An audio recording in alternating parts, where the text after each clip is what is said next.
Yep, we're still going with types of calculations with the mole, and this one is the second way that we can use our little n is equal to n on Na formula, and that is by calculating the number of moles, so little n in this case, being given the number of particles, so actually using it in this form here. So let's get started with a couple of examples. Okay, so this is just a breakdown of our formula again. Okay, so we have looked at this form. So N is the number of moles of substance in mole, big N is the number of particles or atoms, molecules, whatever it is that we specify, and Na is Avogadro's constant. Hopefully you've committed this formula to memory so far. If not, just be sure to write it down each time you try a problem and it will stick without you having to memorize it or working at it if you write it down every time you use it. So let's give it a go. So again, here's an example question. This time we've been asked to calculate the amount of nitrogen gas present in moles in 4.02 times 10 to the 23 molecules. Okay, so here we've been given a number of things, and remember that a number of things is always capital N. Okay, we've specified the particle and we have a number of them. And then we've been told nitrogen gas, so that's N2, which corresponds with what we've been told down here. And in moles N, so this is going to be little n that we're going to use in our formula. So, and we always know Na because Na is a constant, 6.02 times 10 to the 23. So that means if this is our unknown, then we're going to be looking for the number of mole of N2. We've been given the number of molecules, big N, and we know Avogadro's number. So now we just need to substitute it into the N is equal to N on Na formula, which we can do right here. So we get 4.0 times 10 to the 23 divided by 6.0 times 10 to the 23. Now, if you're plugging this into your calculator, it is critical that you type in this bit, 4.0 times 10 to the 23, then you're going to hit the divide button, and then you're going to open up a set of brackets, 6.02 times 10 to the 23, close your brackets. If you don't put this bit in your denominator in brackets, your calculation won't come out correctly. So let's have a look and try this in our calculator. So 4.0 times 10 to the 23, and then we're going to divide, oops, so just times 10 to the 23.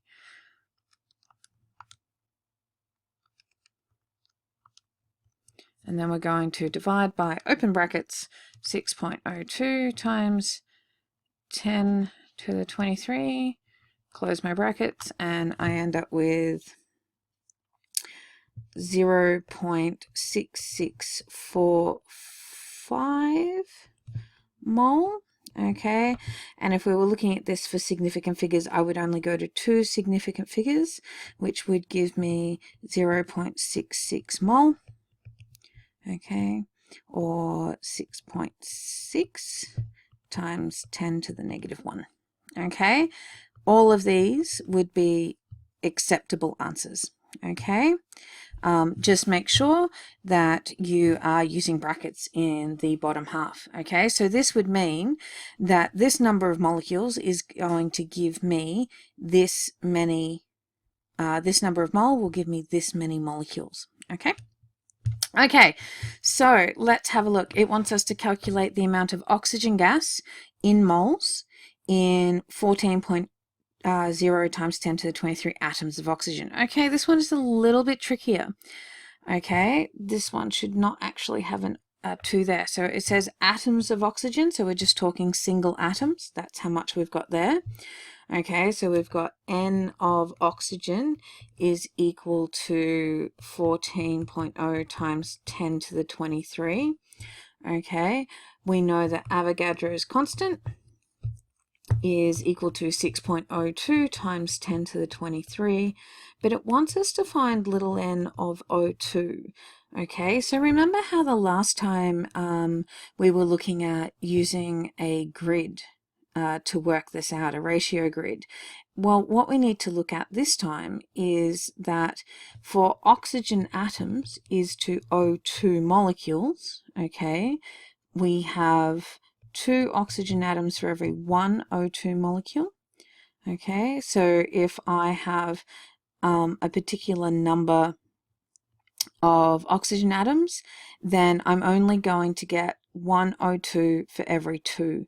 So the number of mole of O2 that I'm going to get is going to equal a half the number of mole of oxygen that I have. Okay, this is important because here I can't work out N of O2 directly. What I can work out is N of O, okay, which is going to equal my 14.0 times 10 to the 23 divided by 6.02 times 10 to the 23, okay, and that's going to be 14 divided by 6.02 equals, it's going to be 2.325 mole of oxygen atoms. And then we need to remember this one over here, I want to find N of O2, so that is going to be equal to a half multiplied by the N of oxygen, which is going to be 2.325 multiplied by 0.5, or divided by 2, whichever way you want to do it. So that's going to be 1.16 mole of O2 molecules. Okay, so again, we had to look at how many atoms went into the overall molecule and work out a ratio for that. So that's a little bit trickier version of just substituting in, so that 2-stage process. So have a look at this again, see how you feel with it, and we will definitely be doing some more practice on these calculations.